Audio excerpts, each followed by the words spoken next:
Este contenido on demand es un podcast producido por Radiopolis Podcast. Derechos reservados México 2025. Se acabó la tristeza, la calamidad y la depresión. Estamos de regreso. Marta de Baile en W. Nueva temporada. Lo mejor de la radio. Solo con Marta de Baile en W. Muy buenos días, cuentavientes. Bienvenidos a W Radio 96.9. En este buen miércoles 11 de junio, ¿cómo están todos? Oigan, mucho vamos a aprender el día de hoy. Miren, hoy vamos a hablar de cómo saber si están sobreprotegiendo a sus hijos con Marcela Escalera. Vamos a hablar de la prediabetes y de la resistencia a la insulina con Dr. Mao desde Nueva York, y les va a encantar el tema porque les digo una cosa, no saben la cantidad de gente que tiene resistencia a la insulina, que es, pues digamos que la etapa antes de la diabetes, la prediabetes, y que no están ni enterados y no saben la cantidad de síntomas que hay para saber si eres resistente a la insulina, y otros muchos que puedes no ver. Entonces, hoy vamos a hablar de eso con Dr. Mao desde Nueva York.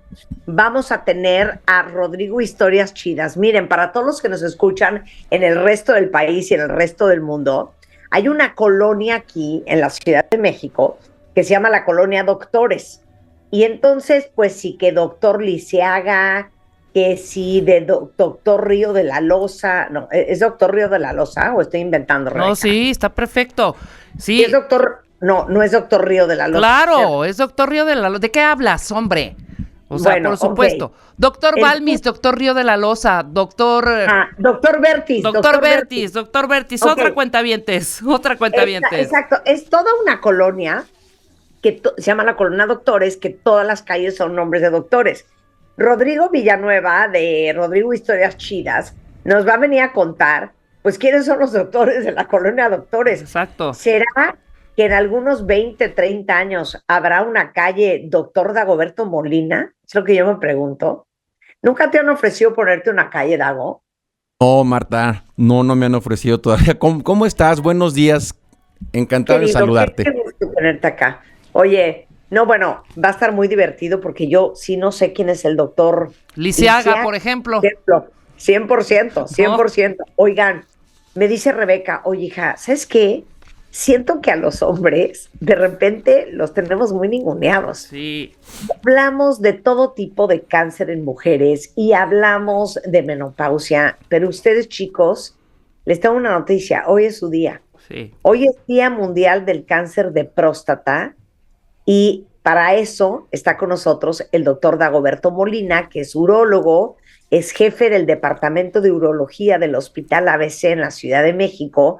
Y les digo una cosa, pues básicamente es generar conciencia sobre esta enfermedad, la importancia del diagnóstico temprano, porque yo conozco un chorro de amigos, Dago, que andan con la próstata grande, con la próstata inflamada, con la próstata no sé qué, o sea, ya con temas de próstata.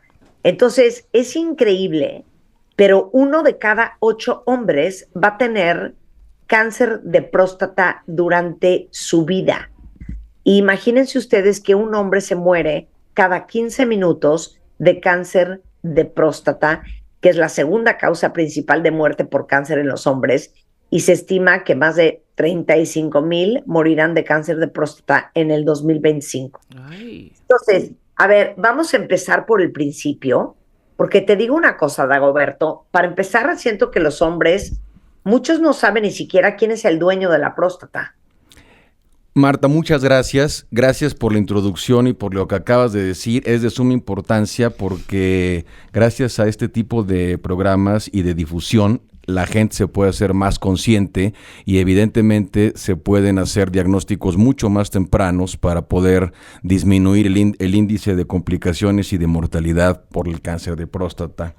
Gracias. Contestando específicamente a la pregunta, sí hay muchísimas personas que tienen problemas de próstata, pero que no se dan cuenta, porque los pacientes que se llegan a dar cuenta que tienen problemas de próstata es porque tienen síntomas de obstrucción. Lo hemos platicado en algunas ocasiones. ¿Qué es lo que sienten, lo que pueden sentir?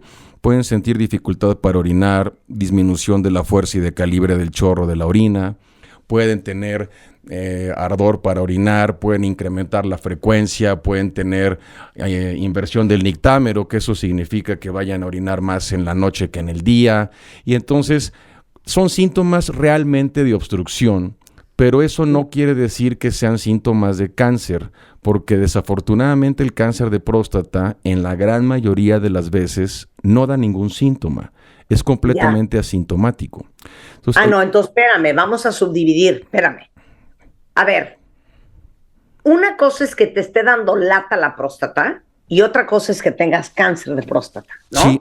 Entonces, cuando te está dando lata, ¿cuáles son los síntomas? Vuélveme a dar la lista para que todos pongan atención, cuentavientes. Y si alguno de ustedes, hombres, que son muchos, que escuchan este programa, tienen alguno de estos síntomas, tienen que ir a checarse al urólogo. Sí, dame la lista. Los síntomas principales es cualquier problema de obstrucción. Disminuye la fuerza del chorro, disminuye el calibre, aumenta la frecuencia, van más veces al baño, sienten que no acaban de vaciar la vejiga completamente cuando terminan de orinar y muchos pacientes se levantan en las noches cuando regularmente no lo hacían. ¿Por qué? Pues porque tienen un problema obstructivo y ese problema obstructivo representa un problema de vaciamiento.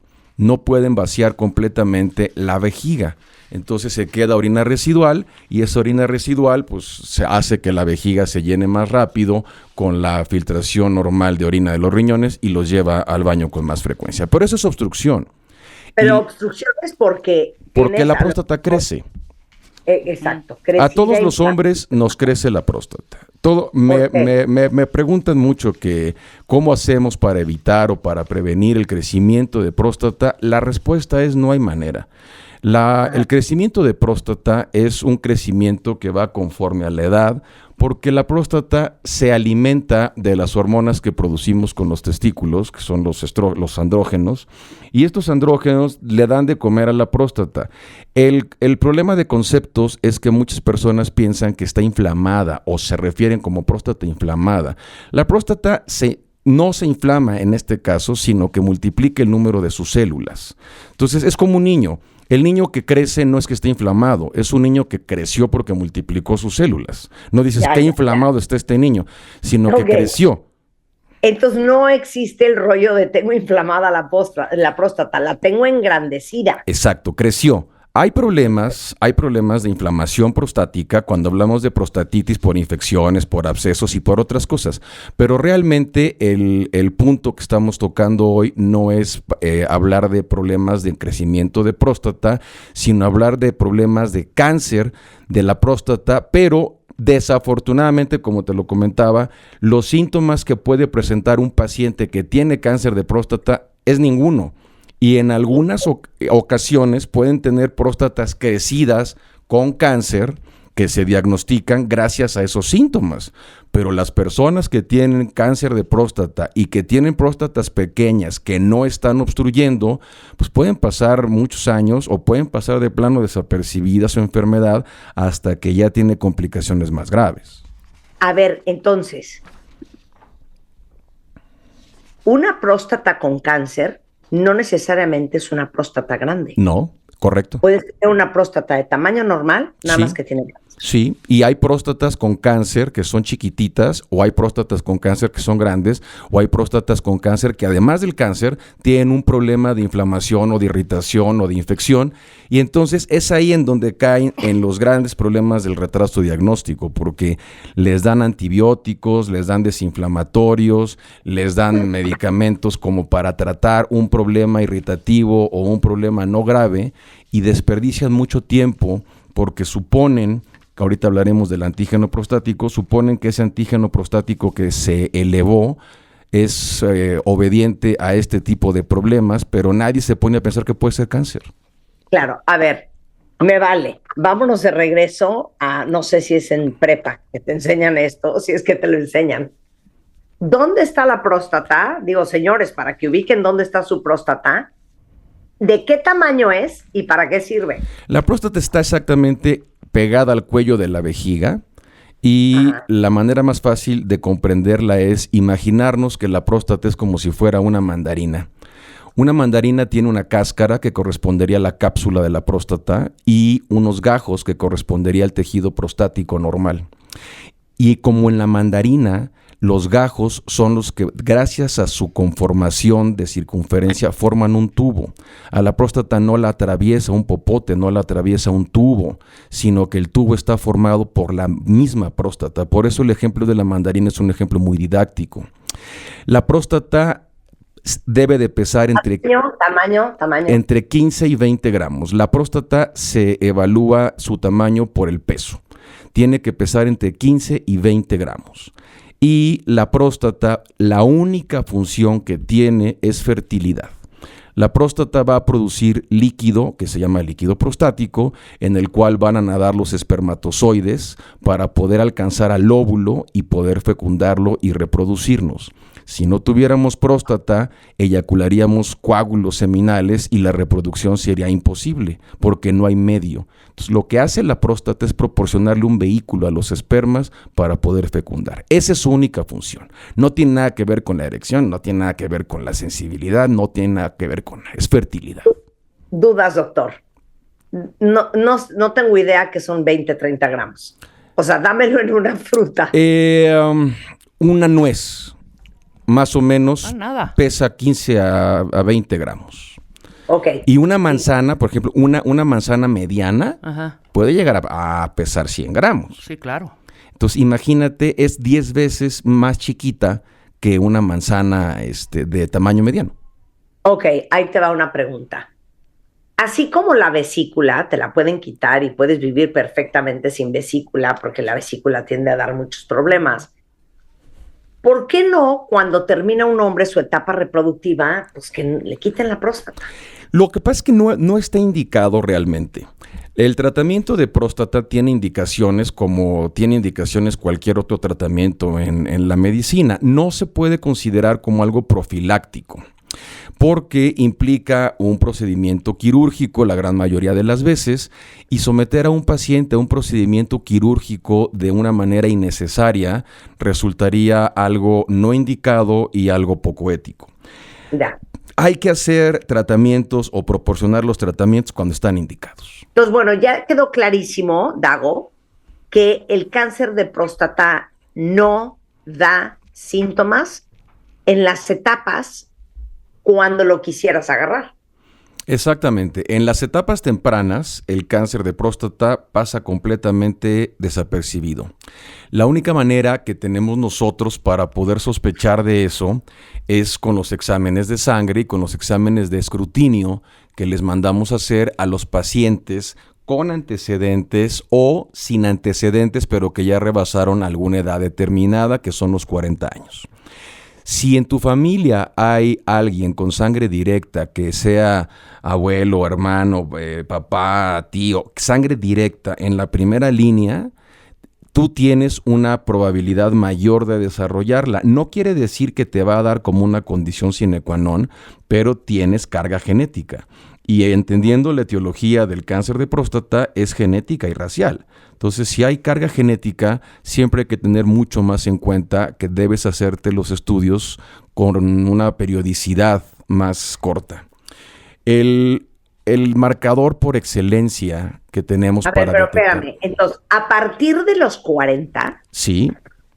¿Haya habido cáncer de próstata en tu familia o no? Hazte los estudios. Claro. Hay que hacerse el estudio. Exacto.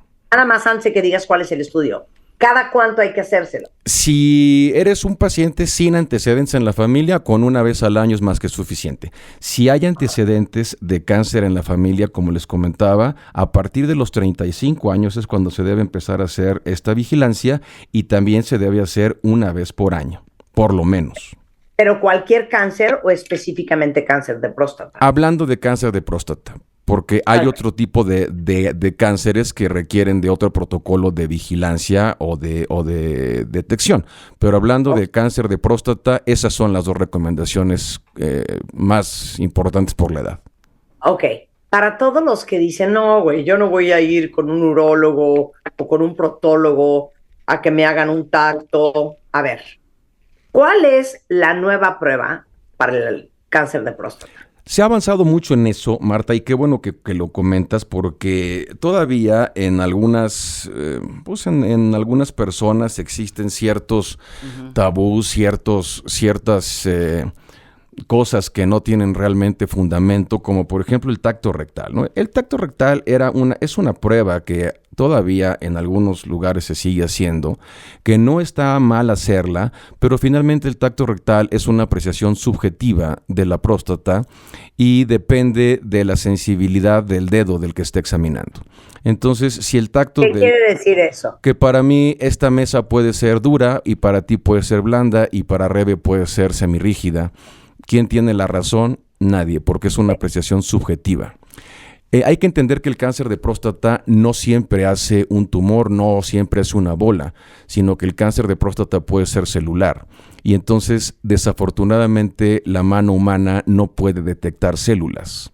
Entonces, si no tocas algo que a ti te parezca sospechoso, puedes tú decirle a tu paciente que no tiene nada cuando realmente sí lo tiene, porque eso es una apreciación subjetiva. Y la medicina en la actualidad, y mucho más la urooncología, no puede basarse en subjetividad porque la suposición es la madre de todas las equivocaciones en la medicina.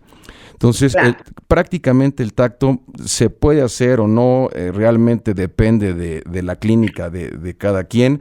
Sin embargo, ha dejado de ser una prueba fundamental y ha pasado ya a la historia, claro, y es algo obsoleto porque, como les digo, depende de la subjetividad del explorador.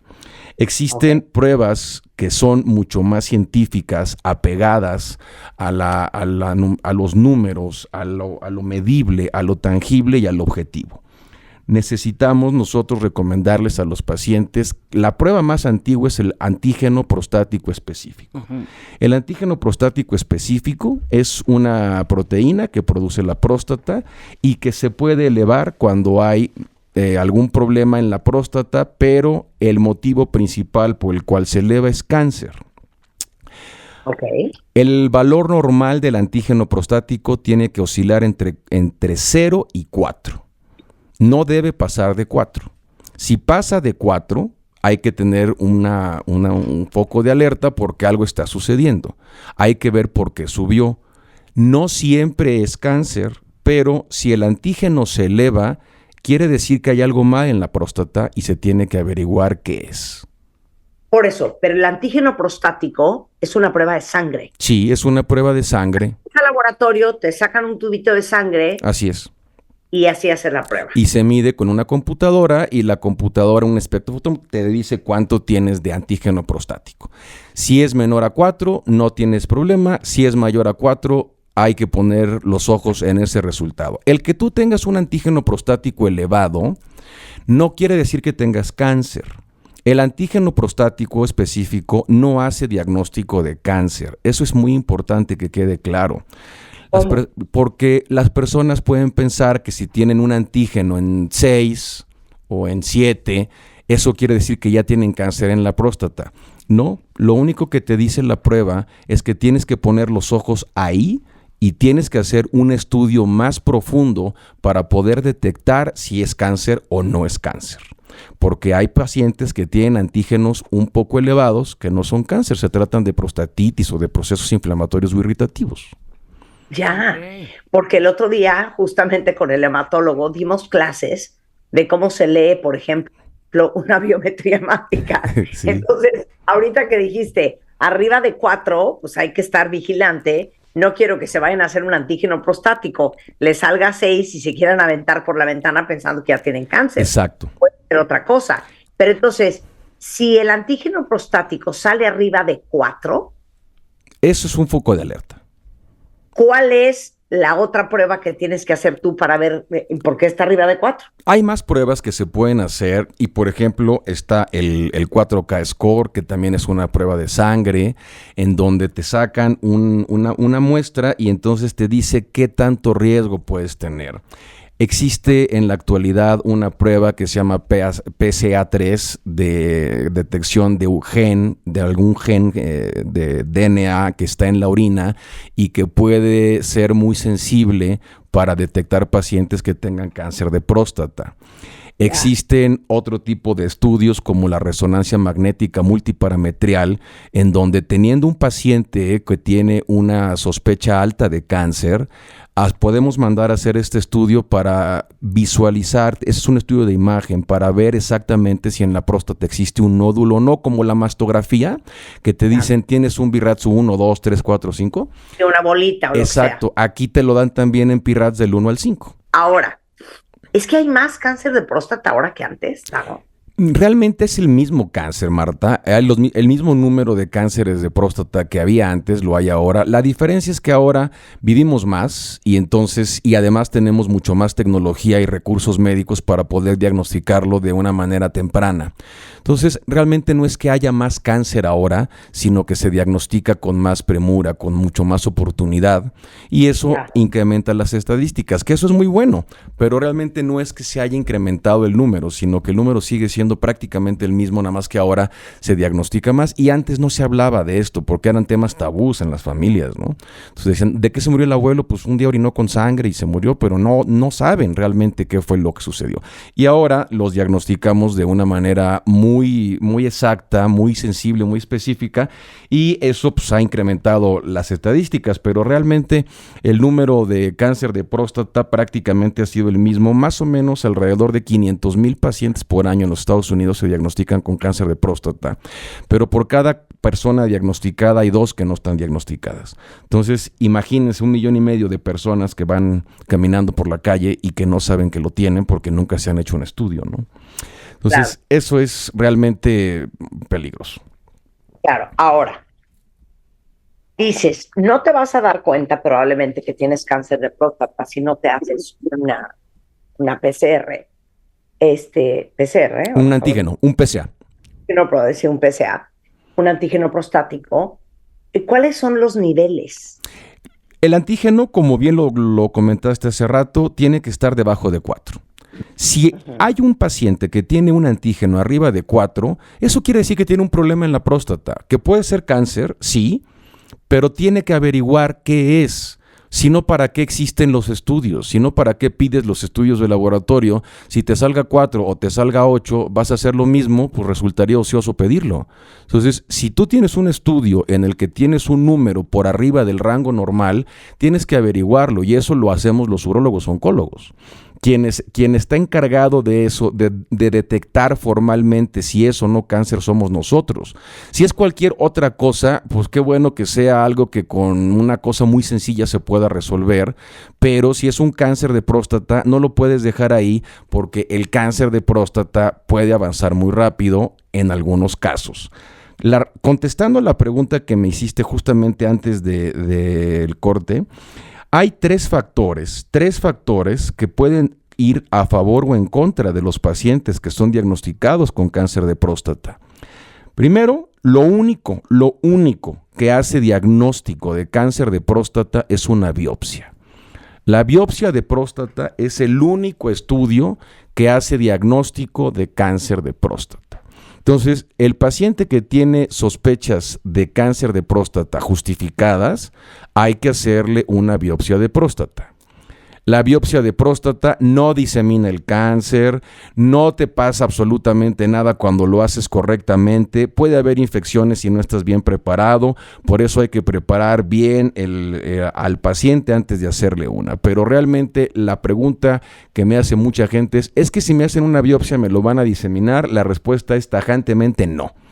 Después de la biopsia y que ya la tienes documentada, en la biopsia hay dos patrones muy importantes. Uno, un puntaje que se llama puntaje de Gleason, y ese puntaje te lo da el patólogo porque eso va del 2 al 10 y mientras más se acerca al 10 es más agresivo, es más malo. Mientras más se acerca al 2 no deja de ser cáncer, pero es menos agresivo. Sin embargo, es cáncer. Entonces, el Gleason es un número que te da el patólogo en la biopsia y que te deja ver si el cáncer es realmente agresivo y el pronóstico. Y el otro punto es qué cantidad de la próstata en porcentajes está tomada por ese cáncer.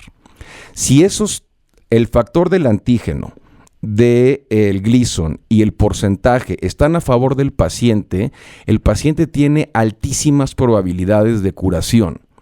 ¿Cuáles son los métodos? Hay muchos, pero si es un cáncer localizado, lo que se tiene que hacer es una cirugía de próstata que se llama prostatectomía radical. En la actualidad hay muchos abordajes. Hay abordaje por robot, hay laparoscópico, hay abierto. Finalmente eso es un abordaje. Lo que se tiene que hacer es finalmente quitar el cáncer. Ese es el objetivo. No hay que perder de vista el objetivo. Quita el cáncer. ¿Quitas la próstata? Sí, en cáncer se quita la próstata completa con todo y cápsula. A diferencia de lo que hacemos, por ejemplo, en una resección o una enucleación prostática, en donde estás quitando solamente el tejido obstructivo que no lo deja orinar, pero que no tiene cáncer. Entonces, lo que tienes que hacer es quitar la próstata completa cuando hay cáncer. Si está estadificado en una etapa temprana. Si está avanzado, la cirugía ya no te ofrece ninguna alternativa y hay que utilizar otro tipo de terapias. Pero si está localizado, no le tengan miedo. En manos expertas, realmente el índice de curación es altísimo. Oye, ¿y se hace quimio, se hace radio? Depende. Si tú quitas la próstata y los bordes están completamente libres del tumor, es decir, no hay células que hayan transgredido la cápsula para que se comprenda de una manera más sencilla, entonces con la cirugía el paciente está curado. Había muchos mitos que iban alrededor de esto, en donde el riesgo de disfunción eréctil, de incontinencia, existen y seguirán existiendo, pero lo que se le recomienda a los pacientes son dos cosas. Uno, cada vez el índice de incontinencia y de disfunción es muchísimo más bajo por la tecnología con la que contamos ahora, pero no deben de perder de vista el objetivo y no puedes pensar que te vas a dejar el cáncer adentro para que no quedes con disfunción. Tienes que poner en la balanza que tienes cáncer y el cáncer te va a matar. Entonces, claro, eso es algo que hasta la fecha luchamos mucho con ello porque los pacientes están muy confundidos y creen que todos, sin excepción, quedan con incontinencia o con disfunción. No, pueden tener algún proceso de incontinencia o de disfunción algunas semanas inmediatas a la cirugía, pero se respeta el esfínter, se respetan los nervios y eso le permite al paciente recuperar su calidad de vida sin secuelas y aparte estar curado. Entonces, el paciente que se diagnostica de manera oportuna con cáncer de próstata tiene muchísimas probabilidades, arriba del 94% de curación total manejado en manos expertas. Sensacional. El doctor Dagoberto Molina es el jefe de urología del Hospital ABC. Es Dr.Molina Polo en Twitter, Dr. Molina Polo en Instagram y les voy a pasar el teléfono de su consultorio que está en el Hospital ABC de Observatorio, ¿verdad, Dago? Sí.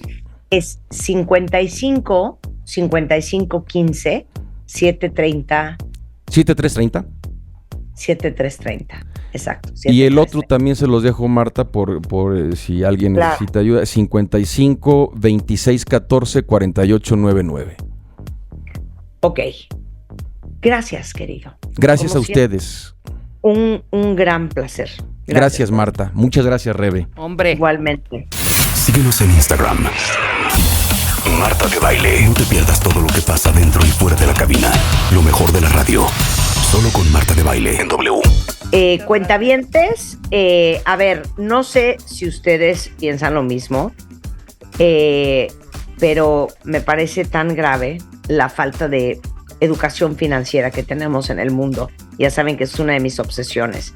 Y hoy, pues nuestros hijos a lo mejor tienen oportunidades que no teníamos nosotros. Y, no sé, juntar para sus hobbies, para sus pasiones, hasta comprarse los tenis que quieren. Y déjenme decirles que justamente por eso BBVA tiene una cuenta para empezar a familiarizar a los niños con el mundo del dinero. Se llama Cuenta para Chavos Link Card de BBVA. Van aprendiendo a manejar su dinero, guardándolo, haciendo compras seguras, obvio. También pueden supervisarlos y hasta poner límites de gastos para que aprendan a medirse y no pasarse de lanza, ahora sí que con sus gastos. Y es una opción increíble para sus hijos, para que vayan empezando a entender el mundo financiero. Además de que se abre desde su propia app en BBVA. Se llama Cuenta para Chavos Link Card de BBVA.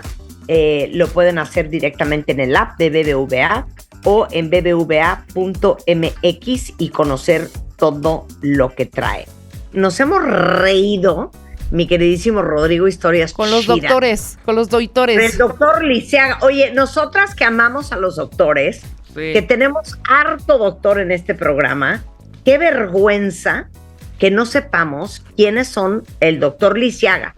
Nada más, a ver, el doctor Bertis. No, el doctor Federico Gómez. Que no existe el doctor Río de la Loza. Sí. Sí existe. ¿Ah, sí? O sea, ¿no te acuerdas en Doctor Río de la Loza, número 86? Justo, es uno de los límites de la colonia Doctores. Sí, claro. ¿Cómo no va a existir Doctor Río de la Loza? Además, no sabemos sus nombres y ahora está padre, porque nada más dices, ay, ahí en Vertiz, ajá, no, ahí es en Río de la Loza. Claro. No, pero es que te voy a decir por qué me hice bolas. Porque ya ven que todos estos ríos eran ríos. Sí. Río Churubusco, Río Viaducto Piedad. Entonces yo pensé que río... Era un Río de la Loza como Río Viaducto Piedad, exacto, como Río Churubusco. No, un doctor. Yo muy bien, Rodrigo. Oye, no, se apellidaba Río de la Loza. Y se llamaba Leopoldo. Don Leopoldo Río de la Loza. Exacto, además uno de los padres de la química en este país. Pero doctor. Vamos por orden, porque Marta ya hizo un pasticho. Pero a ver, no, pero nada más quiero decir una cosa. Para todos los que nos están escuchando en el resto del país y en el resto del mundo, a lo mejor ustedes dirán, ¿eso qué? Lo que pasa es que les explicaba yo, Rodrigo, que Rodrigo Historias Chidas es un divulgador de historia de la ciudad increíble, va a contarles sobre esta colonia que está en la Ciudad de México, que se llama la Colonia Doctores, que pues todos los nombres de las calles son doctores, que perdón, nadie sabe quiénes son, Rodrigo. Exactamente, y también yo creo que es una colonia bien conocida y bien visitada por mucha gente del interior de la República Mexicana, porque es una zona de hospitales. Y desafortunadamente hay muchas veces que sus pacientes tienen que venir a los hospitales en esta colonia Doctores. Pero vamos a hablar un poquito primero y muy rápido de la historia de la colonia, ¿no? Antes se llamaba Atarazanas Nuevas. Una atarazana o las atarazanas son los lugares en donde se anclaban las embarcaciones, solo para que imaginemos que era una zona lacustre en esta ciudad anfibia. Era una zona pues de lagos, ¿no? De ríos, de acequias. Entonces ahí eran las atarazanas nuevas, en donde las chinampas, los barcos se anclaban y se amarraban.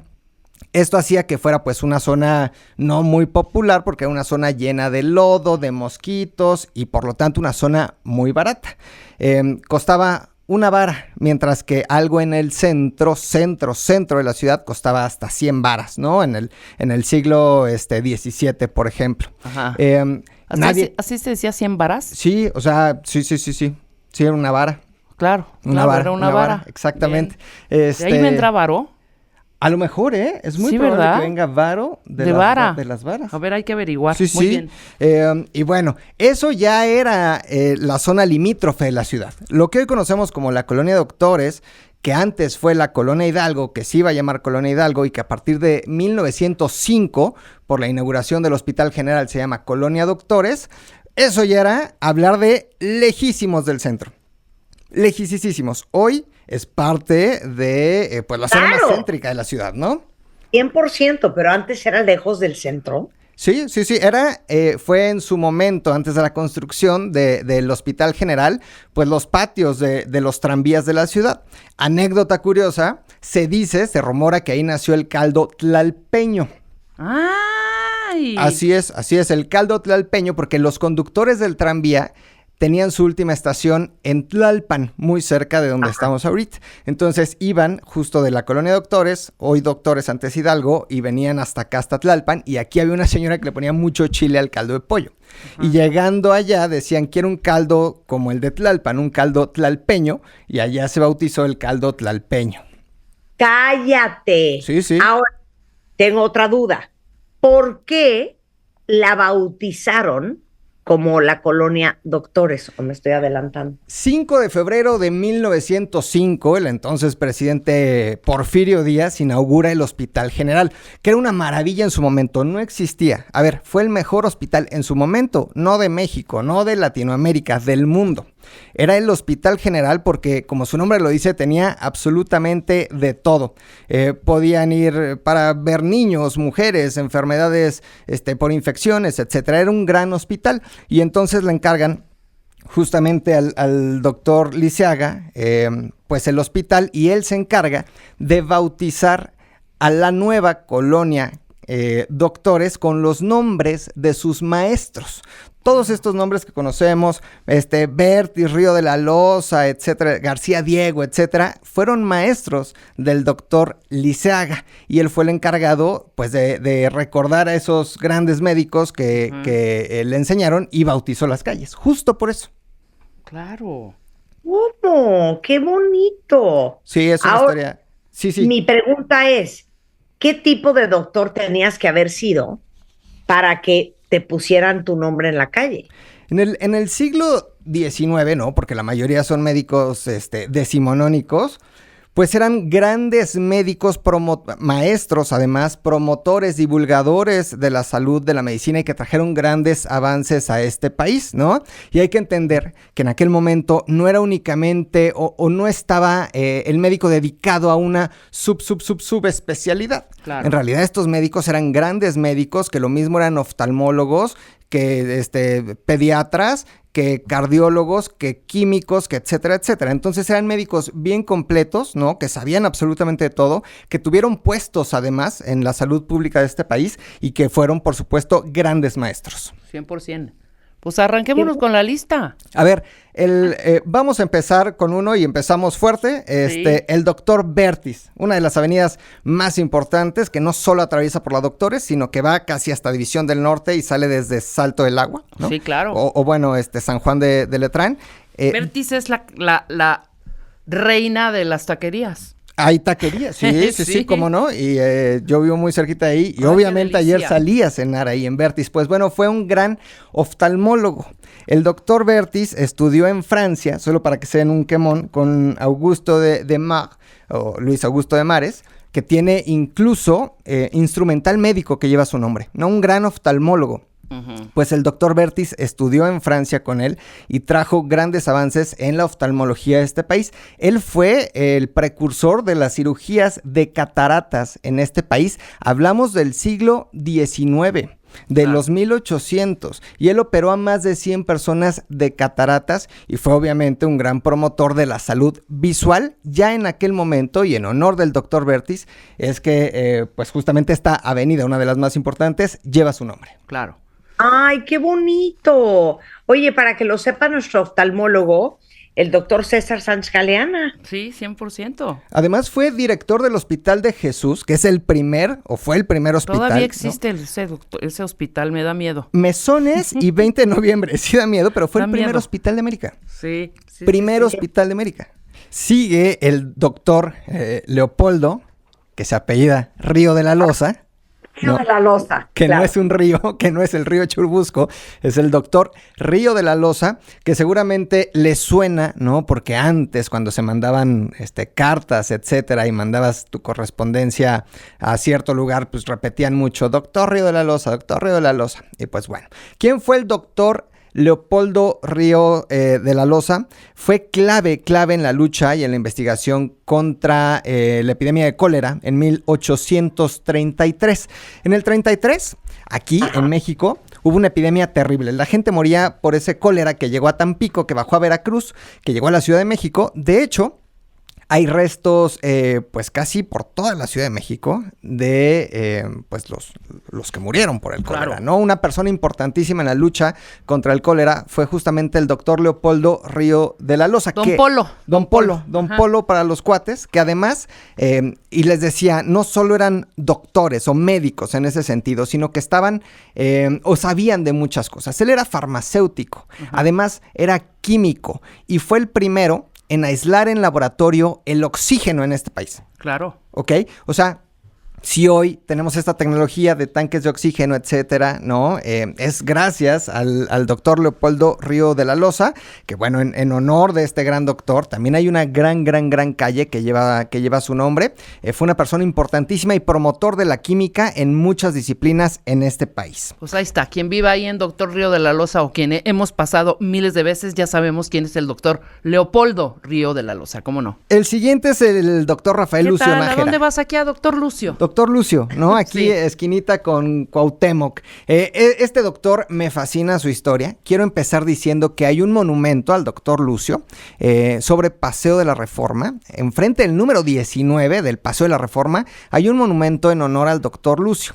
Y es que el doctor, bueno, y este monumento tiene la cabeza de un niño, o está agarrando la cabeza de un niño. Ajá. Y es que el hijo del doctor Lucio lamentablemente murió y él, al ser un gran científico y no saber qué le había pasado, diseccionó a su hijo.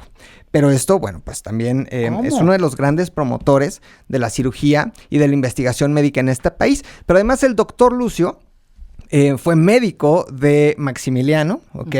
Y estuvo también del otro lado. Él firmó, junto con Gabino Barreda, el acta de defunción de Benito Juárez. Okay. Esto es impresionante. Benito Juárez, hay que recordar que murió murió por un ataque al corazón, pero le daban un tratamiento horrible. Ya en sus últimos momentos, le aventaban agua hirviendo al corazón. Ay, para pobre. Que reaccionara, ¿no? Claro. Y el que firmó su acta de defunción fue justamente el doctor Rafael Lucio Nájera, que además fue importantísimo también en el estudio de la lepra en este país. Si se fijan, ¿no? Por ejemplo, Río de la Loza con el cólera, el doctor Lucio investigando la lepra, entonces es otro gran personaje de la medicina en este país. Maravilloso. El siguiente, este también. Sí, doctor Lavista. Doctor Lavista, que como su nombre lo dice, ¿no? Qué cosas tan bonitas, o coincidencias tan bonitas de la historia, pues fue oftalmólogo también, ¿no? Se apellida Lavista y fue oftalmólogo. Fue un gran promotor de la investigación médica también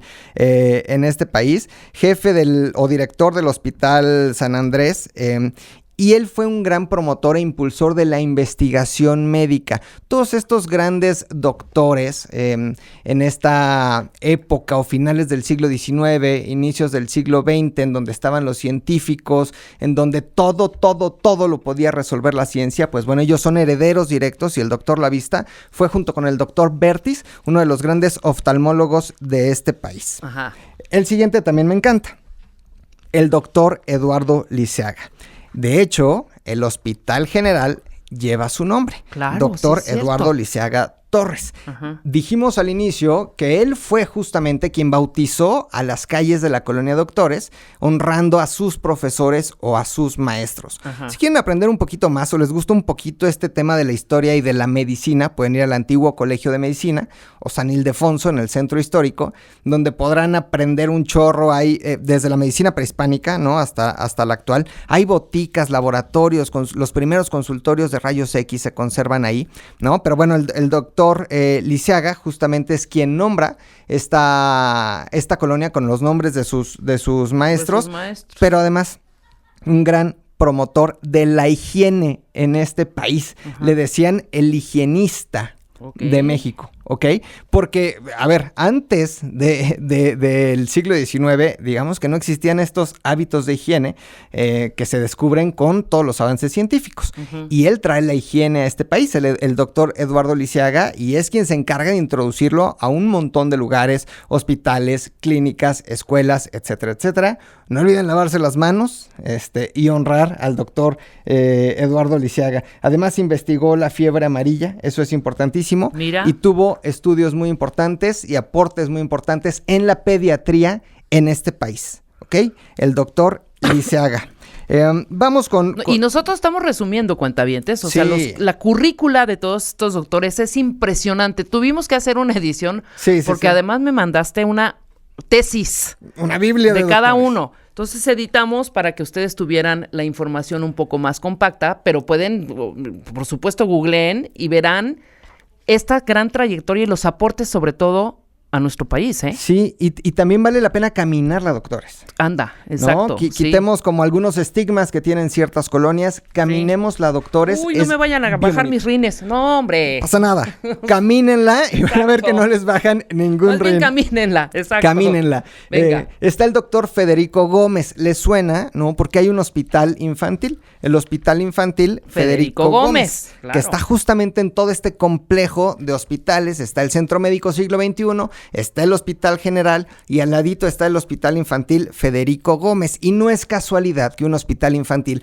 lleve el nombre del gran doctor Federico Gómez. Uh-huh. Y es que él se encargó de la pediatría. Y es que él fue un gran promotor e investigador de la nutrición infantil. Él describió los grados de desnutrición en los niños de este país. Claro. Pensemos que antes de eso no existía. Los niños o comían bien o no comían o no importaba. Sin embargo, el doctor Federico Gómez se encarga de documentar la desnutrición infantil. Uh-huh. Y fue un gran pediatra. Y en honor del doctor Federico Gómez es que el hospital lleva su nombre. Doctor Federico Gómez Santos. Yo sé que tú no eres médico, mi querido... No lo soy. Rodrigo, ¿pero qué es puericultor?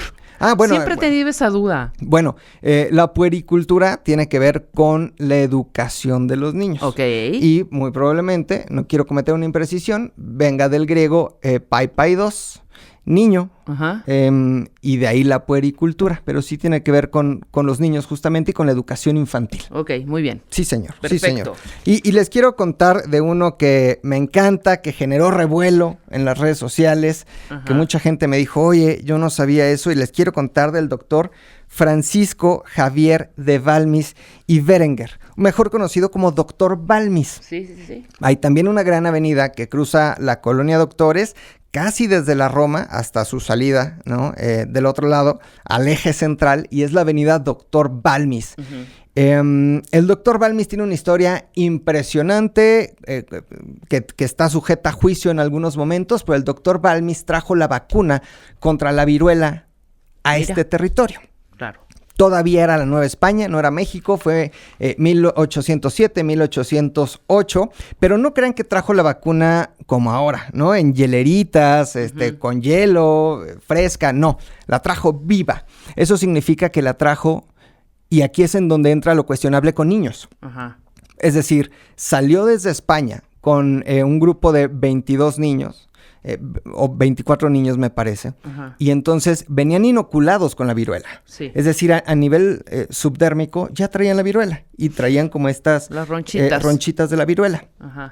Avanzaba la embarcación, atravesaba el Atlántico y entonces tenían que sacar el liquidito de esas ronchitas e inyectárselo a otro niño. Uh-huh. Y así se hacía una cadena. Era imposible que una vacuna aislada llegara viva después de tantos meses. Sí. Iba inyectando niño tras niño tras niño hasta llegar a la Nueva España, donde convenció al virrey Iturrigaray de vacunarlo a él y a su hijo con esta gran hazaña. Eran niños huérfanos españoles que han sido un poco olvidados por la historia, uh-huh, que necesitan su reconocimiento porque gracias a ellos la cura de la viruela llegó a la Nueva España. Y gracias a eso también el doctor Balmis vacunó a gran parte de la población novohispana contra la viruela. Ok. No solo eso, sino que ya estando aquí, tomó a otros 22 niños y se fue hacia las Filipinas, que también era parte de la corona española, y vacunó. Es decir, la misión del doctor Balmis salió de España, llegó a la Nueva España, bajó por toda la América Latina vacunando, llegó hasta Asia y vacunó incluso a la población de las Filipinas contra la viruela. Mira. Una cosa impresionante. No, impresionante. Durante el COVID, de hecho en España, la gran misión de vacunación se llamó Misión Balmis, en honor al doctor Francisco Javier Balmis. No, pues ya no, qué maravilla, qué historia, yo tampoco sabía. Ya sé, es impresionante. Luego haremos un programa de cómo se hacen las vacunas, o sea, tenemos, sí, cierta idea, y es el virus que te lo inyectan y todo ese rollo, igual pasaba con COVID, ¿no? Ajá. Que decían, no, nos van a inyectar el virus. Pero bueno, habían varios, exacto, habían varias, formas de... De acuerdísimo. Y ya como dato final, en la colonia Doctores, una colonia que está llena de nombres de doctores, pues hay algunas calles que no llevan nombres de doctores. Niños Héroes, por ejemplo, ¿no? En donde, bueno, Niños Héroes, muy cerquita de Valderas, ¿no? En donde está hoy el Centro Escolar Revolución, que es una gran instalación o complejo educativo, en donde estuvo la cárcel de Belén, ¿no? Esa calle, Niños Héroes, no tiene nombre de doctor, y Luis Pasteur, que no fue doctor, sino fue un gran científico y químico, pero son las calles que no llevan nombres de doctores. ¿Solo esas dos? Y me parece que hay una tercera calle que no recuerdo, pero no hay más de 3 calles que no lleven nombre de doctor en la colonia Doctores. Más o menos 50,000 habitantes en la preciosa colonia Doctores. Me encanta, la verdad es que conserva mucho de lo porfiriano, pero también de esta, pues sí, reminiscencia incluso de los primeros pobladores virreinales. Es una de las colonias con mayor cantidad, lamentablemente, ¿no? Pero así tiene que ser, de funerarias en el país. Mira. Hay tantos hospitales que debe de haber tantas funerarias, pero atrévanse a caminarla. La verdad es que es una experiencia bien padre, ¿no? Se come muy rico. Les decía, ahí se inventó el caldo tlalpeño. Dicen que la famosa palabra de té por 8 también nació en la colonia Doctores, que viene del té por 8, que llevaba un poquito de piquete, el té por 8, también nació ahí en la colonia Doctores. Entonces, es una colonia viva que conserva mucha historia y que tenemos que conocer, vivamos en la Ciudad de México o no, cuando la visiten. Oye, dime algo, tú que recorres todas las calles de esta ciudad, igual la pregunta va a ser un poco tonta, pero te la voy a hacer. ¿Hay calles que de pronto están en una colonia y se convierten en otra? Sí. Pero te estoy pensando en Doctor Vertis, por ejemplo. Sí, mira, Doctor Vertis sale justamente pues de Arcos de Belén, ¿no? Del centro histórico, atraviesa parte del centro histórico, atraviesa la colonia Doctores, llega a la Narvarte, llega... Pues sí, qué tonta. Pues claro, sí, por supuesto que Letrán sí, Valle, tienen que ser diferentes color periférico igual. Justo, termina en la Letrán Valle, o sea, empieza en el centro, termina en División del Norte. Sí, es una estúpida pregunta, pero sí tenía yo esa duda de, oye, sí, yo creo, o sea... Claro, hay calles muy pequeñas, muy chiquitas, pero estas grandes avenidas como Doctor Vertis, que está la glorieta, o sea, Doctor Vertis cruza como 3 glorietas. Sí, o más. O más, ¿verdad? O más. Y la verdad es que es una de las calles más bonitas. Preciosa. Estaba llena de palmeras que lamentablemente hace un año o un par de años tuvieron que podar por una infección que tuvieron las palmeras. Claro. Pero esas palmeras no son nativas de la Ciudad de México, es por eso que se infectaron. Pero era hermoso ver esto muy californiano, ¿no? Muy hollywoodense, ir sobre Doctor Vertis y ver palmera tras palmera. Sí. Todas esas palmeras hacían esa avenida divina. Hermoso, todavía hay algunas palmeras. Tengo la fortuna de vivir justamente sobre Doctor Vertis. Ya no tengo palmera enfrente, pero qué bonita avenida. Perfecto. Sí. Mi querido Rodrigo Villanueva, Rodrigo, Historias Chidas. Estás en TikTok como Historias Chidas, igual en Instagram. Así Historias Chidas. Chidas es Chid XS, ¿eh? Mira, sí, en TikTok, en Instagram, sí es Rodrigo Historias Chidas. Pero si lo ponen ahí, me encuentran, me pueden seguir y seguir mi contenido. Bueno, pues búsquenlo porque tiene una cantidad de historias preciosas de nuestra ciudad. Muchas gracias, Preparemos el siguiente, ¿no? Sí, cuenta con ello. Gracias, Rebe, gracias, Marta, gracias, cuentavientes. Qué bonito estar aquí siempre. Esto es. Nosotros hacemos una pausa y ya volvemos. Síguenos en Instagram. Marta de Baile. No te pierdas todo lo que pasa dentro y fuera de la cabina. Lo mejor de la radio. Solo con Marta de Baile en W. Estamos de regreso aquí en W Radio con nuestra queridísima. ¿Ya no habías venido, Marcela Escalera? Ay, pues yo puedo venir No, muy Marcela seguido. anda de vacaciones y de pronto no puedo conectarme No. porque estoy en un congreso en Timbuktu o no puedo venir porque tengo ahora el congreso de no sé qué en todo lo que es la parte de Norte y Suramérica. Ay, sí. Increíble. Siempre Oye, es un gozo Te estar aquí. agradezco mucho. Obviamente a nombre de Marta de Baile. Gracias. Haremos este segmento tú y yo y el resto del programa Cuentavientes, así que paren oreja porque va a estar muy, muy interesante. Lo estoy sobreprotegiendo, el arte de criar a los hijos sin impedir que maduren. Sí, esa es una pregunta que siempre nos hacemos los papás, los tíos, los abuelitos, ¿no? Como que nos preguntamos, ¿lo estaré sobreprotegiendo? Claro. O sea, pero desde o sea, no es solo en acción de, no, mijito, no cruces la calle, a ver, mijito, yo te llevo a tal lado, ay, te resuelvo todo, te protejo, te cuido, pero hasta en estas acciones de, se cayó el chupón, hiérvelo, porque no vaya a tener microbios. Exacto. ¿Sí? Se cayó el niño, lávalo, casi agua oxigenada y ponlo en una burbuja, no voy a tener microbios. Claro. Ese tipo de cosas. Sí, tú has escuchado, yo sé de, no son la mayoría, pero de mamás que han impedido que sus hijos gateen, por ejemplo, o que han atrasado el gateo porque tienen miedo de que toquen el piso que está sucio, Sí, claro. ¿no? Entonces, es este lugar donde impedimos que las experiencias naturales que pueden ser incómodas o molestas en nuestros hijos sucedan, Claro. que son parte de la vida. Impedir que tu hijo se corte con un vidrio, pues evidentemente es lo que debes de hacer y es lo correcto. 100%. Pero aquí hablamos de impedir estas molestias que son naturales y que no lo ponen en riesgo. Por ejemplo. Por ejemplo, cuando tienes una hija que no terminó la tarea, no se la termines, déjala que vaya a la escuela, que viva la consecuencia y cuando regrese a tu casa, sé tú su contenedor. Sé tú quien la sostienes, quien llora que llore contigo y entonces hagan un plan de acción para la siguiente ocasión.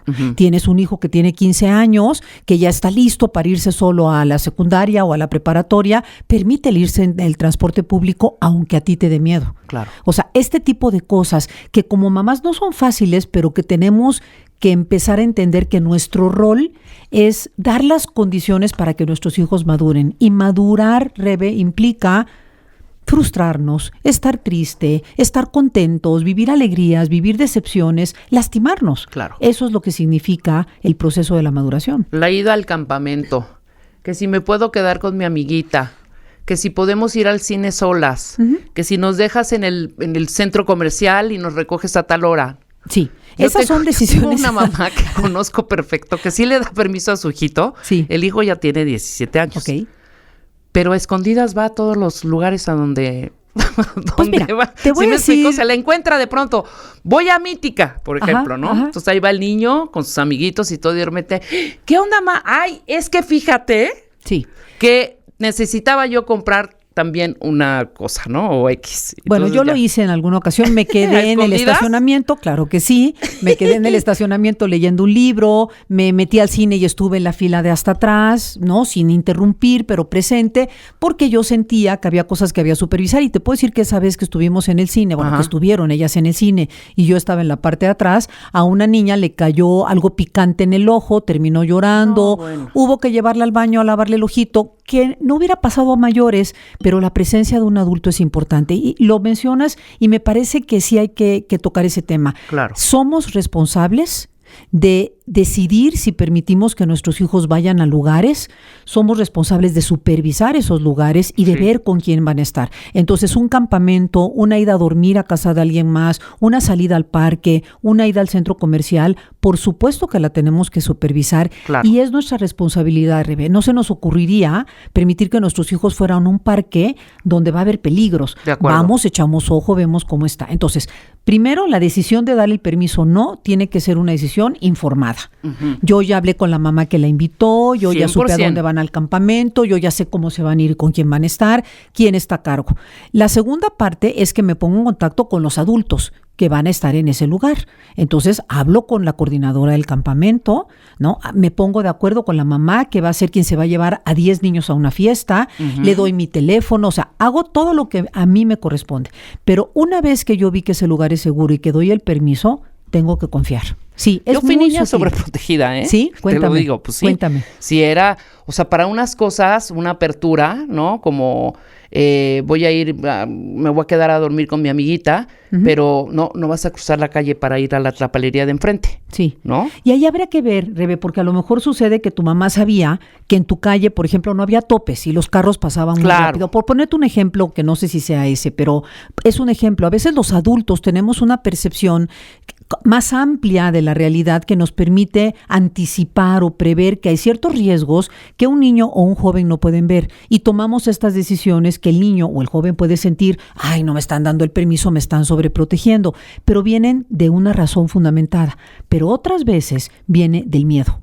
Viene de mi propio miedo, de mis propias creencias, de mi propio aprendizaje de cuando yo era chico, de estas, por ejemplo, las hijas no se van de la casa hasta que se casan. Entonces no vas a permitir que tu hija se vaya a estudiar fuera cuando tiene una gran oportunidad, ¿no? Tengo algunas amigas, ahora ya no es tan común, pero tengo algunas amigas que estudiaban a pesar de que sus papás les decían, ¿para qué estudias? No vale la pena si vas a acabar haciéndote cargo de la casa, ¿no? Y entonces las querían tener en su casa muy cuidaditas sin permitirles ir a conocer el mundo. Claro. Entonces, cuando hablamos de sobreproteger desde el vínculo, estamos hablando de una relación en donde yo me pongo a cargo, yo te guío, yo te cuido, te conozco de adentro hacia afuera y desde ahí tomo decisiones maduras. Esa es la gran diferencia. En el otro caso, lo que estoy haciendo es interviniendo para impedirte experiencias que deberías de tener. Claro. En los dos casos estamos impidiendo, por supuesto, que haya un daño mayor a un hijo, en ambos casos.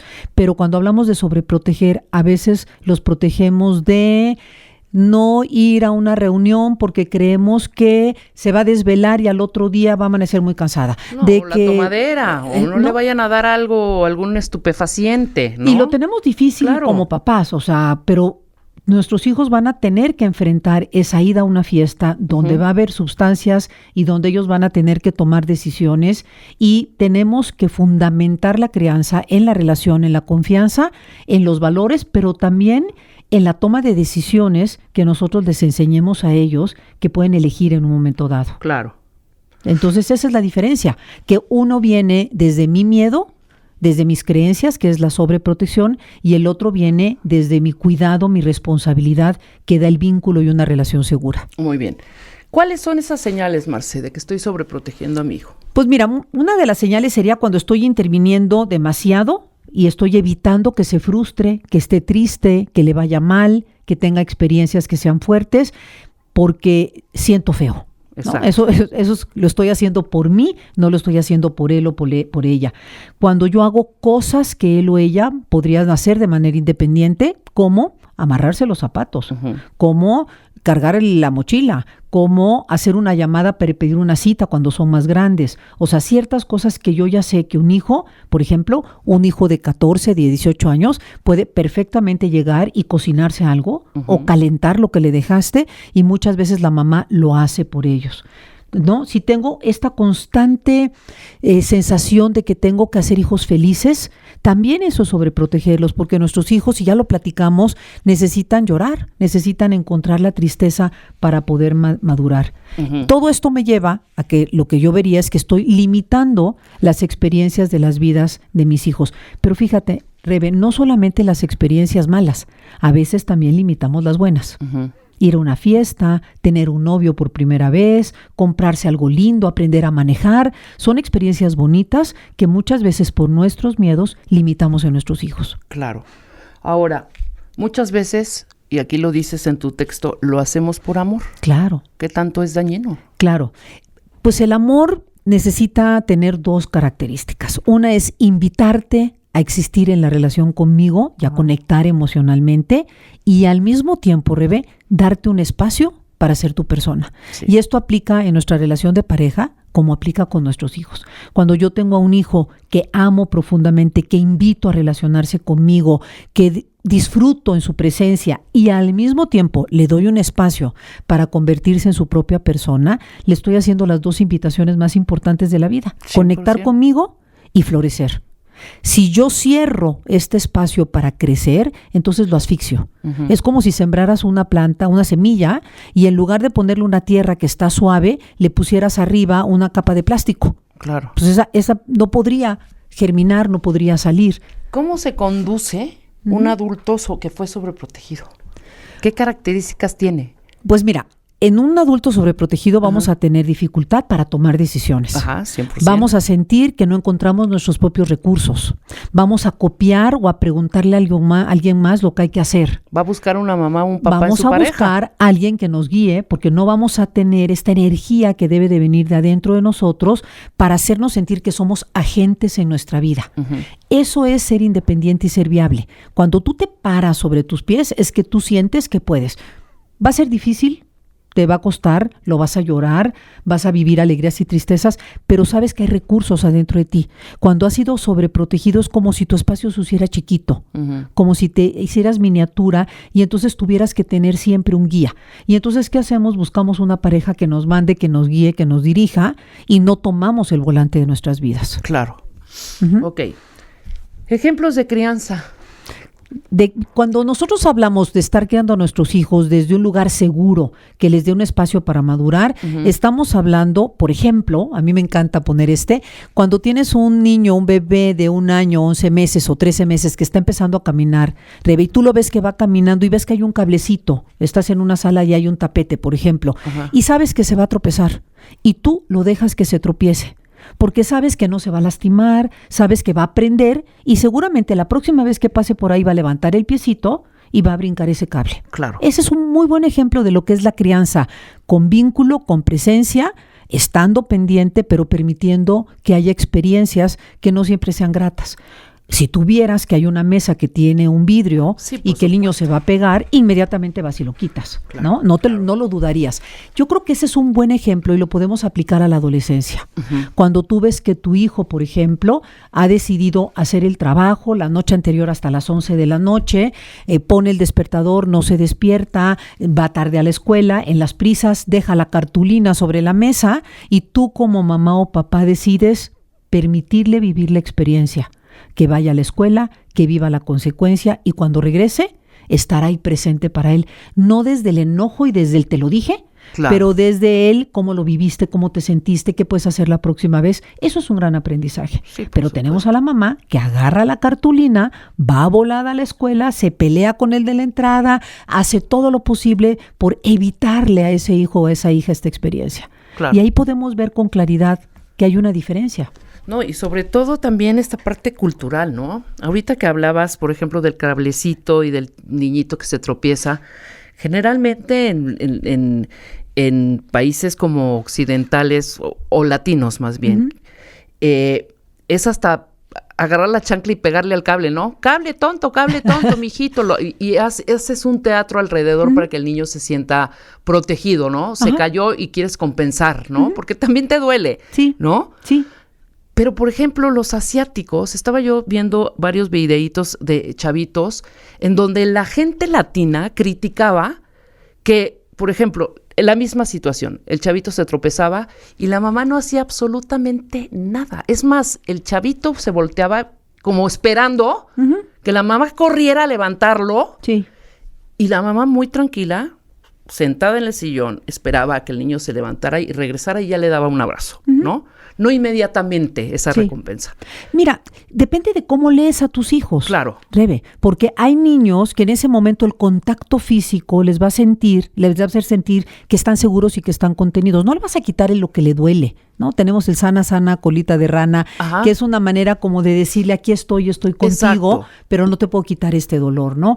Pero a veces quedarte ahí cerca, observar cómo reacciona, y hemos visto videos, como tú dijiste hace un momento, de bebés o niños chiquitos que se caen y están tranquilos y en cuanto ven a la mamá llora. Exacto. Ahí lo que te está diciendo es que el cerebro de ese niño, cuando ves un lugar seguro que es su mamá, se da el permiso de sacar y expresar esa emoción. Claro. No es que sea una maña, no es que sea algo que estén haciendo para manipularlos, es simplemente como que descarga en ese momento.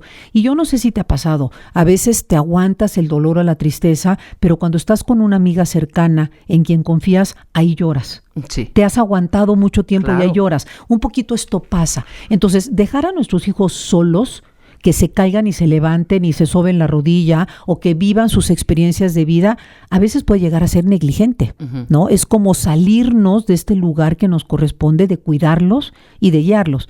Entonces, es una presencia sin que asfixie. Claro. Es una presencia sin que evite la experiencia. Ujú. Sí. Esa es la diferencia. Sí, claro, y hablaste ahorita ya de 3 características perfectamente claras. O sea, los papás helicópteros, o sea, que están y no están de pronto, mamá, y el papá helicóptero es básicamente... El papá helicóptero es el que está todo el sobrevuela tiempo. constantemente. Y todo el tiempo está pendiente. Y fíjate que nos pasa algo, Rebe. Ahora, con la tecnología y con los celulares, casi todos somos papás helicópteros. Sí, Porque sí, sí, antes sí. yo, por ejemplo, salía a andar en bicicleta y mi mamá sabía que había ido a andar en bicicleta con mis amigas y que regresaba a las 5 de la tarde que había yo quedado y sabía dónde iba yo a estar. Hoy tenemos un celular y queremos estar en contacto con nuestros hijos todo el tiempo y si no nos contestan nos alarmamos. El papá helicóptero es el que está todo el tiempo sobrevolando alrededor de su hijo, arriba de su hijo o de su hija, queriendo controlar lo que sucede, evitando experiencias malas y todo el tiempo sobreprotegiendo. Ese es el papá helicóptero, el que no permite que su hijo viva una experiencia. Yo quiero insistir que cuando yo hablo de vivir experiencias, siempre es porque yo me anticipé como adulto y sé que mi hijo o mi hija está en un lugar seguro, donde no hay riesgos y donde también conozco a mi hijo o a mi hija y sé que puede tomar decisiones adecuadas de acuerdo a su edad. Claro. Nunca es soltarlos, porque del otro lado tenemos al papá negligente, al papá que su hija está en la calle toda la tarde y no sabe si está jugando videojuegos en la esquina o si tomó cerveza o si tomaron alguna sustancia o se fue a dormir a casa de alguien y no sabe ni dónde queda, ni si hay un adulto ahí. O sea, esa es la negligencia que pone a nuestros hijos en un gran riesgo. Los hace sentir que no están solos y que no están contenidos. Entonces, es un equilibrio. Cuando hablamos de la crianza, no hay fórmulas perfectas, Rebe. Nadie sabe qué hacer. O sea, no te puedo pedir ahorita una media. A ver, ¿cuál sería la media?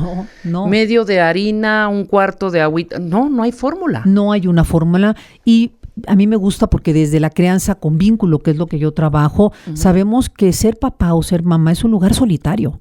Es un lugar de ansiedad muchas veces, de duda, de incertidumbre, pero eso es lo que nos toca, ser guía de nuestros hijos. Y la mejor manera para tener certidumbre y para saber qué hacer es preguntarnos adentro a nosotros mismos, porque nosotros somos los que conocemos a nuestros hijos. Yo he hablado muchas veces de la importancia de verlos a los ojos, de sonreírles, de tocarlos, de ponernos en liderazgo, porque esto activa el vínculo en nosotros y en nuestros hijos y nos permite tener un equilibrio entre cuidar y tolerar el peso de la crianza y de la paternidad, pero al mismo tiempo tener una capacidad de poner límites, de poner estructura y de decir no. Porque eso sí es súper importante. Un papá necesita decir no y poner límites cuando lo considere necesario. Claro. No vas a ir a la fiesta. No te voy a comprar el juguete. No te voy a llevar a las 11 de la noche a sacar una fotocopia. Esos nos tienen que ser muy claros, porque son límites que permiten que nuestros hijos vivan la frustración y crezcan y maduren. Un papá que siempre dice que sí, que siempre está siguiendo lo que los hijos guían, pierde liderazgo. Y entonces ahí perdemos la brújula. Y quien debe tener la brújula es el adulto, sí, 100%. no el niño. Claro. El niño está aprendiendo de nosotros. Por supuesto. Mira, aquí hay muchas cuentavientes, hombres y mujeres, la mayoría sobreprotectores. Te voy a leer la de una... Confesiones. Confesiones en Twitter, pero no voy a decir los nombres. Confesiones de un sobreprotector. Híjole, yo soy un poco sobreprotectora, dice nuestra cuentaviente, pero también lo dejo. Por ejemplo, yo pasaba a dejarlo a la secundaria y de ahí al trabajo. Él me estuvo, de ahí se iba a ir al trabajo. Me estuvo diciendo que ya lo dejara ir solo. Y lo dejé, pero me costó mucho. O sea, primero, ¿cómo quitarte esa culpa? Porque sientes culpa, claro, ¿no? Ayer me marca y me dice, mamá, déjame ir al Cuatro Caminos, que está aquí al centro comercial. Y en corto le dijo que no.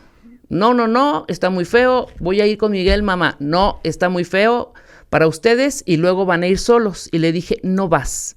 Luego le marcó a la abuelita de este niño y la abuelita del niño ni enteraba estaba que iban a ir al centro comercial. Sí.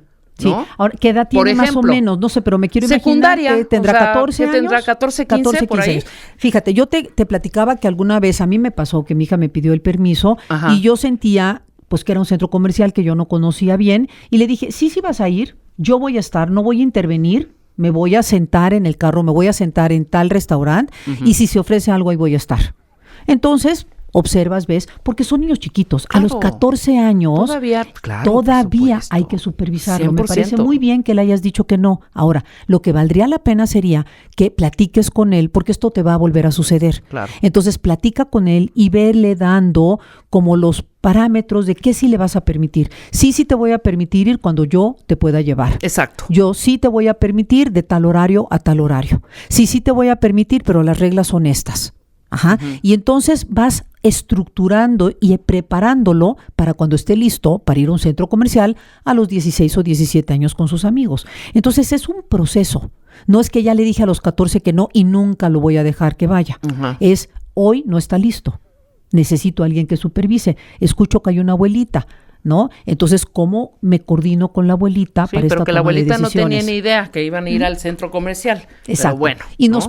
nos pasa a todos. Yo hace un momentito te comentaba, Claro. cuando estábamos en el receso de una amiga que me platicaba que se iba atrás del autobús escolar de sus hijos, no, porque ella sentía mucha ansiedad cuando pasaban por ellos. Y un día, platicando en un proceso terapéutico, la terapeuta le dijo, ¿y qué logras con eso? Y entonces se lo cuestionó y se dio cuenta, pues que si algo malo iba a pasar fuera ella o no fuera ella, Claro. un carro o dos carros atrás. Y entonces se volteó a ver a ella misma y empezó a trabajar ese miedo, esa culpa de la que tú hablas. Porque sí, Rebe, ser papá o ser mamá genera culpa. No, y genera es traer miedo. a Jesús en la boca todo Pero hagámonos 24/7. cargo de ese miedo y de esa culpa y recurramos a veces a un amigo, a alguien con quien podamos tener una confidencia o a un profesional. Si vemos que esto realmente está limitando a nuestros hijos, necesitamos ayuda profesional, necesitamos alguien que nos permita trabajar, porque a veces la culpa te paraliza a ti Claro. y tú tratas de paralizar a tu hijo. Y esto no es algo sano. 100%. Aquí otra cuentaviente dice, yo fui súper sobreprotegida por mis padres. O sea, tenía yo 30 años y todavía mi papá iba por mí a las discos. Entraba, Exacto. ¿no? Ese es un y siento ejemplo. que estoy repitiendo este patrón con mis hijos. Ahí lo importante es que te estás dando cuenta. Tu papá, con todo el amor del mundo, hizo lo mejor que él pudo. Ahora tú, con todo el amor del mundo, haz lo mejor que puedes, pero hazlo en conciencia. Claro. Esa es la diferencia. Cuestiónate, pregúntate. Porque sí, Rebe, yo recuerdo cuando mis hijos hoy son adultos, pero cuando salían, iban a una reunión, a un antro, yo me acuerdo de esas noches esperándolos, que estás preocupado, porque vivimos en una ciudad difícil, porque se te ocurren muchísimas cosas, las noches esas, ¿no? Claro. Como en las que estás pensando muchas cosas. Sin embargo, lo que es importante es también poder nosotros considerar, pues, que hay un bien mayor, Sí, que sí, están en manos de aquello en lo que nosotros creemos. Tener fe y tener fe en nuestros hijos es importante, y saber que tienen recursos Claro. y que van a poder actuar porque los hemos enseñado a que tengan respuesta ante la adversidad o ante los retos de la vida. ¿Cuál es el momento de soltar? Porque uno pensaría como madre, uno no suelta. Sí. O sea, Fíjate que tengo amigas, inclusive yo, mi mamá me sigue hablando, ¿ya llegaste? Ah, qué bueno, mijita, luego... sí. Desde siempre ha sido así, ¿no? Mira, hay una parte de preocupación sana, Claro. donde tu mamá te puede decir, oye, estaba yo con pendiente porque sabía que ibas a salir en la noche y Sí, nada más sí, quiero sí, saber sí, que sí, llegaste sí. bien a la casa. No, si mi hija va a su casa y es de noche, le digo, márcame cuando llegues, porque me siento tranquila y ella se siente también, pues que yo la estoy acompañando emocionalmente en el trayecto. Claro. ¿Cuándo hay que soltar? Me parece que es una pregunta que no tiene respuesta. Cada papá y cada mamá va a tener parámetros, De acuerdo. porque a veces tu hijo mayor no está listo para que lo sueltes, pero el que sigue ya está listo para tomar ciertas decisiones. El tema es: vincúlate a tus hijos, míralos a los ojos, sonríeles, salúdalos, comunícate con ellos, tócalos para que los conozcas de adentro hacia afuera. Y yo siempre digo, Rebe, vuélvete la experta en tus hijos. Porque Claro. tú eres quien los puede conocer mejor. Y en base a eso que conoces de tus hijos, entonces toma estas decisiones. Te vas a equivocar.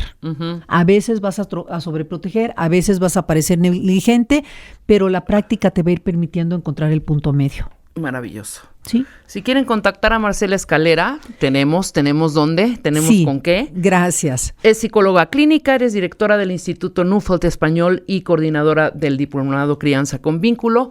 Estás en Instagram y Facebook como Marcela Escalera Oficial. Sí. Y lo pueden encontrar en la web también, en marcelaescalera.com. Y tenemos un WhatsApp, Marcela. Sí, el 55-6188-7278, que contesto personalmente para poder orientar a los papás, porque yo también soy mamá, en el camino necesitamos a veces este faro, pero siempre yo les puedo decir que la respuesta está dentro de nosotros.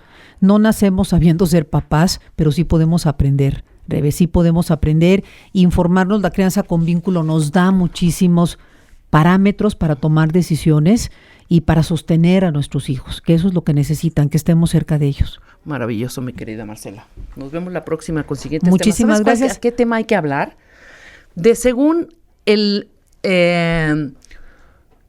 es decir, si eres la primera, la segunda o la tercera, según el... ¿Cómo se llama eso? El lugar que ocupas, el lugar en, tu que ocupas familia, en tu familia. Si eso tiene un impacto Exacto. importante en tu vida, eso es, podemos platicar de eso, por supuesto. Interesantísimo. Claro ¿Te late? que sí. Un saludo a Marta, un abrazo. Y con esto nos vamos, cuentavientes. Estamos de regreso mañana en punto de las 10 de la mañana. No se vayan mucho más el resto del día hoy en W Radio. Síguenos en Instagram. Marta de Baile. No te pierdas todo lo que pasa dentro y fuera de la cabina. Lo mejor de la radio. Solo con Marta de Baile en W. Este contenido on demand es un podcast producido por Radiopolis Podcast. Derechos reservados, México 2025.